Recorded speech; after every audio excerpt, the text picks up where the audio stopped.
Excuse me. What in the world are you thinking? Mean Gene, the first thing you need to do is to tell these people to shut up if you want to hear what I gotta say. What up, y'all? KMB, the sexy ninja here. Sexy indeed. Welcome to the New World Podcast, brother. It is fueled, it is powered by C Plus Studios and a paper Saber universe. Thank you very much. We are talking about Monday Night Raw. Patrick and Graves on commentary. We're in Orlando, Florida. Let's go. Then we start the show with Edge and Beth Phoenix.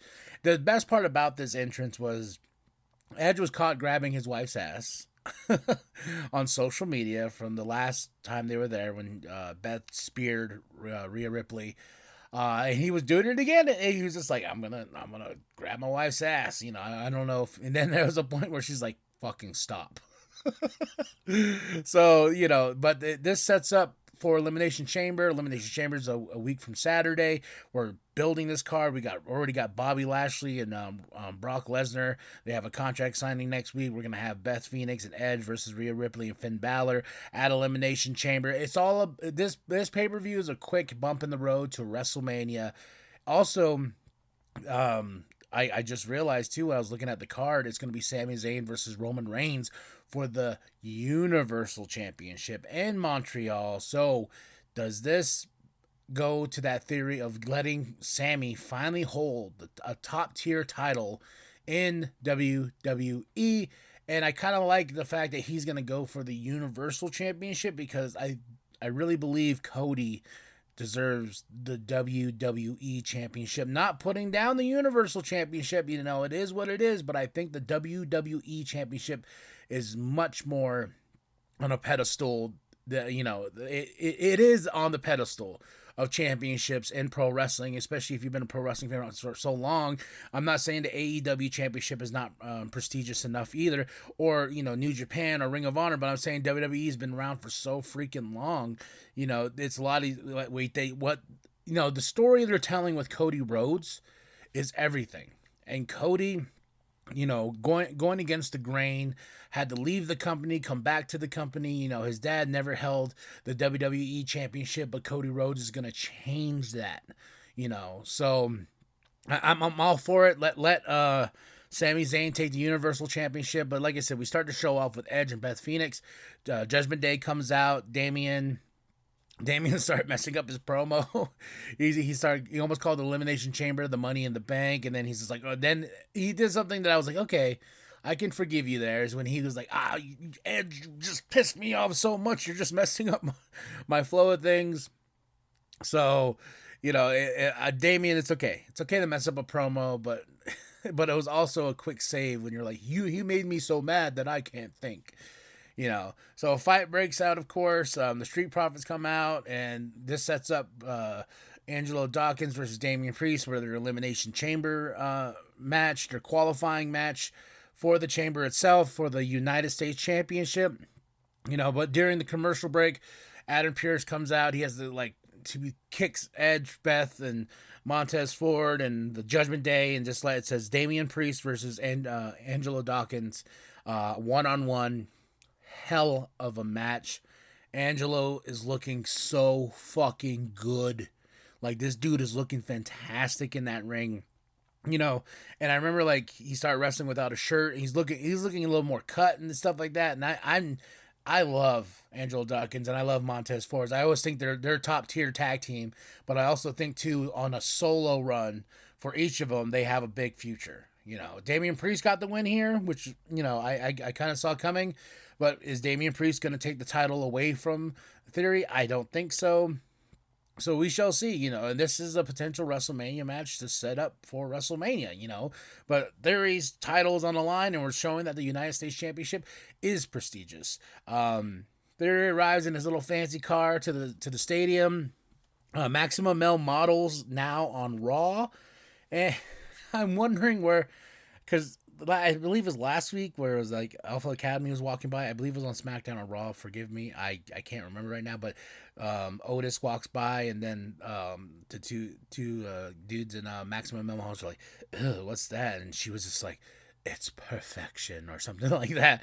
So now we're gonna see that kind of pay off here in Monday Night Raw, maybe not next episode, or we're going to build to that. I don't know what kind of angle they got going, but I know Otis is going to fix into that pretty soon. So, Chelsea Green, I like Chelsea. I really do. I think she's talented.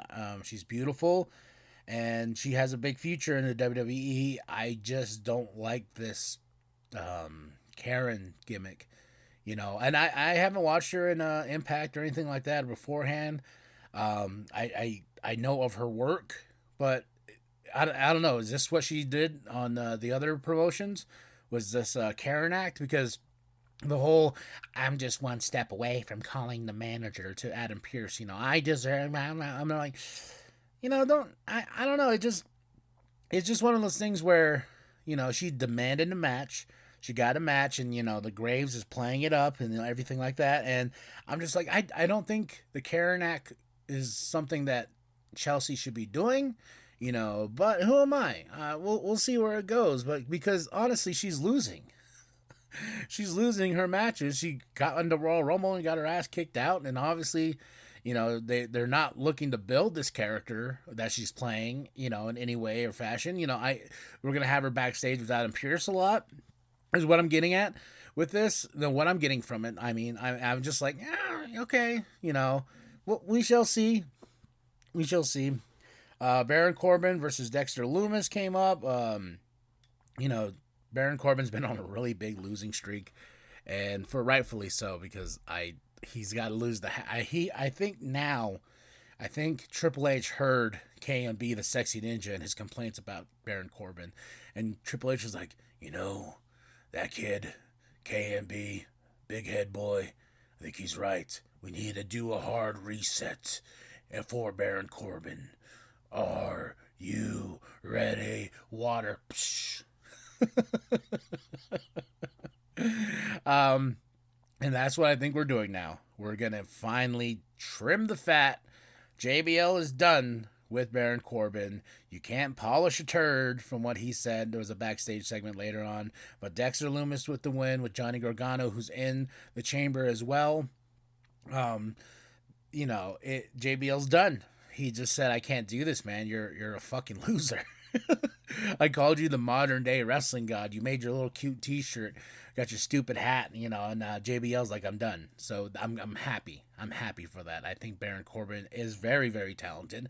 I think Baron Corbin needs to work on his mic skills a little bit more, but I also feel like Baron Corbin had a great gimmick with the Lone Wolf character in NXT. I love that version of Baron Corbin. I don't, you know, Sad Corbin was fun. Happy Corbin was dumb. All these other versions of Corbin, it was just like, let's get back to basics, you know, be that beast in that ring. So I think Baron Corbin's going to be off TV for a bit. I hope so. Because if they're going to try to build an angle with him and JBL, I don't know if I want to see that. I want JBL to cut him off, you know, wash his hands, then go out.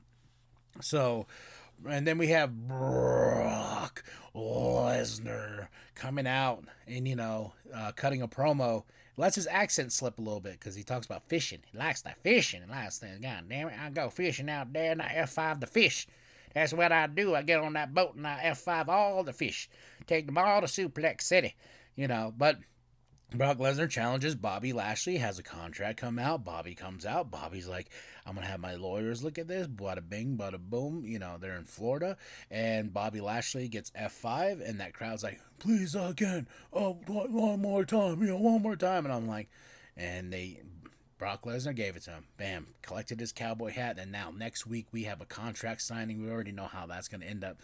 There's been a lot of contract signings lately. Am I crazy? They're like, I feel like we've seen a lot of contract signings for the past like few months to set up a main event or something like that. You know, I feel like we've had one too many, you know, so, but they all end the same. Someone's going through a table. Someone's going to get the upper hand. So, Candice LeRae is in the back, you know, with, Johnny and Dexter. Dexter makes this nice little picture for her because Dexter's an artist. And Nikki Cross is always in the background. I don't know what we're doing with Nikki, but she's in the chamber as well. So we should see all this pay off.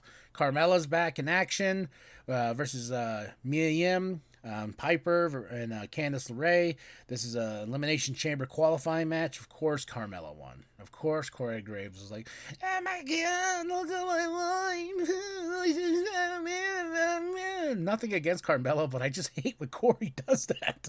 Am I the only one? Am I not the only one? I just hate when this motherfucker is every time. Like he's gonna get in trouble when he gets home. She's like, "What did you say?" I played the commentary back on Hulu, or I had the DVR set, and I listened to every time I'm out there, and I listen to the commentary about what you say about me, you know, because he's very, very, very, very passionate about it. It's like, oh my God, my wife. Maybe he gets in trouble, you know. Here's my notes about Baron Corbin JBL. I already talked about that, but his quick note with this, the Hurt Business in the background. You know, is it rebuilding to that? Are we rebuilding to the Hurt Business helping Bobby defeat Brock Lesnar again? You know, because Bobby had some good points. He's like, hey, I knocked your ass out of the ring, Royal Rumble, and beforehand I left you, you know, you beat me, but I beat your ass to dust, and then the last time of that, I beat you, so I have one up on you all this time. And, you know, here we go. Again, Bobby versus Brock, but I think the Hurt Business is finally going to click, click, bang in this bitch.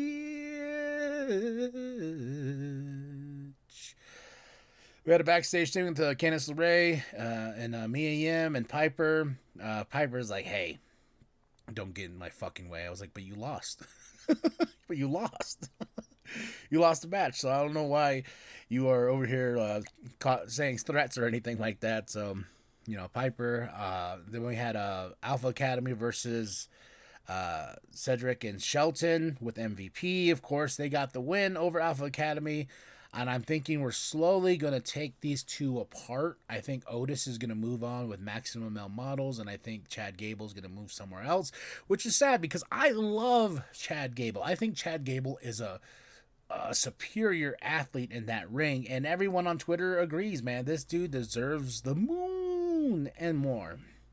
We had The Miz interview backstage, and Boogs interrupts, and it sets up Adam Pearce comes out because The Miz talks his shit, and Miz is like, yeah, well, you know, if Adam Pearce was here, blah, blah, blah, blah. And Adam's like, oh, you like saying my name, huh? All right, well, guess what? You and Rick Boogs are going to face each other next week in a rematch, you know, because The Miz lost, so we're building this with The Miz. Because we give this to The Miz. The Miz is the workhorse, and The Miz will do whatever he can to, you know, work with other talents. And I like the fact that we're building Rick Boogs. I already know Rick Boogs is going to get a win over The Miz.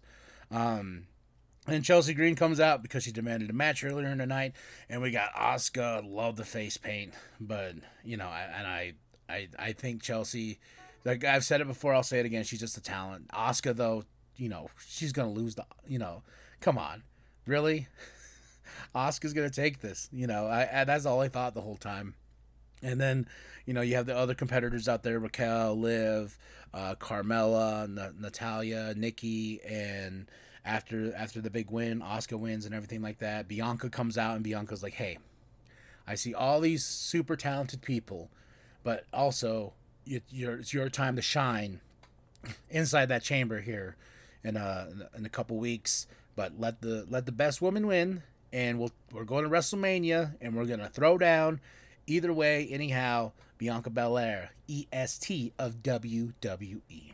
Now, to the meats and potatoes of the show. The what, you know, it didn't even involve wrestling. It just involved two really extraordinary beings on a microphone. Paul Heyman, Cody Rhodes. Cody Rhodes comes out first. He talks about Sami Zayn, you know, he says best of luck to you because Sami's going to face Roman Reigns at Elimination Chamber for the Universal Championship. But he kept saying, like, you know, I'm taking those titles.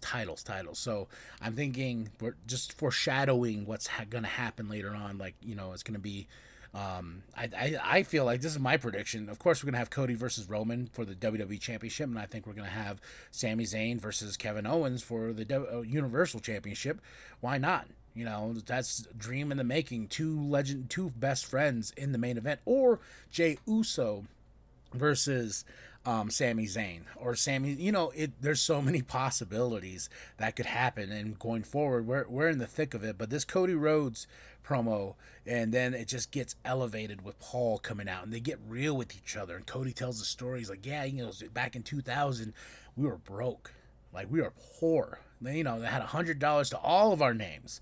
My dad was doing local car commercials and whatnot. You want to see, not to make money, but to keep the car, man. And if you know Dusty Rhodes' history, it does get a little sad here and there, but he also keeps bouncing back. And, you know, Paul helped him in ECW, brought him on, paid him well, and, you know, that money helped.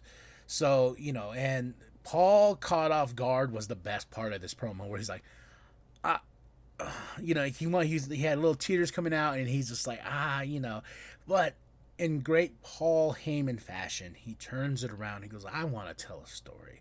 The last conversation, you know, I ever had with Dusty Rhodes, he said he loves you. You know, he loves you more than anything.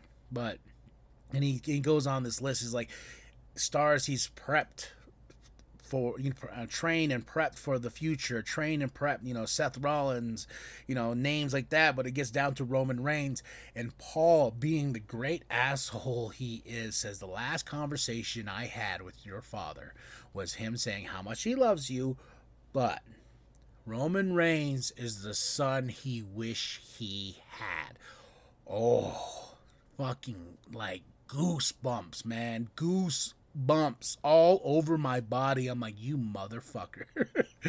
And Cody just fires back. He walks up to him. He shakes his hand. He goes, everybody just wants to make this personal. You know what?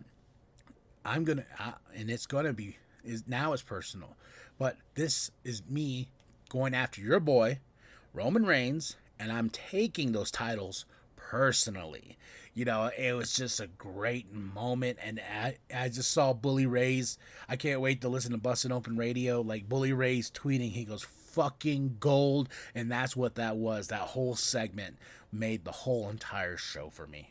Which is crazy, man, because I was like, it didn't even involve wrestling, it just involved these two legends on the mic. Another great match, Montez Ford versus Elias, Elimination Chamber qualifying match, and Montez Ford in great fashion takes it and beats Elias. Montez Ford, I feel like we're going to build him up first as a solo act from the Street Profits, because he's uber talented, man. This dude can fucking go. Him jumping over that corner post, you know, because when it's coming, because Elias fed out to it, and then I was like, oh, here it comes, and I'm like, babe, because she's sitting right next to me. I'm like, look, he's gonna do it. But Austin Theory on commentary, Montez Ford for the win, and Theory's putting up the title because, you know, he's like, yeah, come on, bring it. And here comes Rollins, baby. Here comes Rollins coming out, and he just curb stomps Theory's ass. We're making this. I can't wait to see that Elimination Chamber match. There's so much talent in that fucking chamber, in those pods. It's gonna be fucking crazy. I'm already calling a spot. I think I called it last week, but Bronson Reed going off the top, one of the top pods with that tsunami, causing chaos. You know, I'll make my predictions next week, but the Chamber's looking to be a hell of a pay-per-view. You know, and now we finally get the main event that I wanted: Becky versus Bayley in a steel cage. We finally got it. And I remember, you know, it's so funny is I still get a little bit of like backlash about the Raw is 30 episode because I trashed that show. I didn't, you know, this is just passion. This is just love for something I love, and I just didn't enjoy. I enjoyed the show, but I didn't enjoy the show because one thing I was really looking forward to was Becky versus Bayley, and then when you find out backstage that the segment for Sammy's trial ran a little too long, so we had to cut that match down. I'm like, did you though? Did we need the DX thing? Did we need this to be that long? Or this, you know, especially the DX segment. Come on. You know, just building up just so Kurt Angle can be a special guest referee. Like, it was too long, and the fact that we had to, I hear that kind of bullshit, I'm like, fuck off, man. I wanted Becky versus Bayley, and I'm going to tell you, now that we got this match in the steel cage with Damage Control on the outside, it was a hell of a match. These two women beat the shit out of each other. You know, there were some spots I was like, ooh, god damn, that made my neck hurt, you know? And it's a great match. Becky for the win. I don't know where we're going here from this, because out of nowhere, you know, like this, they've been talking about this match for a while, building up to it. This is where it all started in Orlando, Florida. The Performance Center's right down the street, you know, and this match is so personal, which it is. And there's a great spot where Becky's like, you want to talk about my husband, you know, like banging her head in the cage and stuff like that. It was fucking awesome. It was just a really good match. The ending was a little confusing with Lita. You know, I was like, and her music hit, and you know, they always show the crowd's reaction first, because the crowd's like, oh my god, no! And I was like, Lita? What? Lita for the save? Okay, sure, why not? You know, I guess. But Becky for the win. Lita is in the cage, gets in the cage with Becky, and that's how we go off the show. You know, they're hugging each other, and I gotta say, man, this match was fantastic. With the finish being as weird as it was with Lita's involvement, we'll see next week why she even came out to help the man, you know. So we shall see.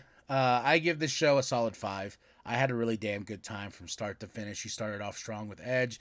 You keep it going with these really solid matches. You have that really zesty, nice, toasty Cody Rhodes, Paul Heyman promo that you just keep thinking about. I just watched it beforehand. Again, I was just like, damn, these guys are so good. Then you end it with such a great main event like Becky and Bayley inside the steel cage, and you have Lita as the big surprise. So 5 out of 5 for this Raw. I had a really damn good time. You know, and things that happen, like Baron Corbin finally getting snipped from JBL. Just, goodbye. See you later. Bye-bye. Bye-bye. So, tell me what you thought of the show. What did you like? What was your highs? What were your lows? What did you love? What did you hate? What is your rating? Drop those comments below. Drop those comments, because I know you're listening. I know people are listening, because I am getting more and more feedback on the New World podcast, brother. I'm getting feedback here, and we're building the WrestleMania. What's your predictions, man? Let's talk. Let's have a conversation in the chat. You know, tell me I'm wrong. You know, and I know I fuck up names sometimes. That's just me. I'm just really bad with names. I've always been that way. You know, I get people call me out all the time, like, oh, hey, you said that name wrong. I'm like, yeah, I know, and I call it back. But am I gonna apologize? Sure, why not? If it makes you fucking feel better, fine. I will apologize for messing up a name, because honestly, when I do mess up a name and I listen back to my shit, I'm like, ugh, because I respect these athletes. I respect these wrestlers so much that I would lay the fucking golden carpet for every single one of them, because this business is tough. This business is hard, and it's all about passion, and it's all about love for the business itself. And that's it, and that's all, folks. Drop those comments below. Then after that, you're going to hit that like. You're going to hit that subscribe. You're going to share with your grandma, share with your grandpa, share with the bum down at Walmart.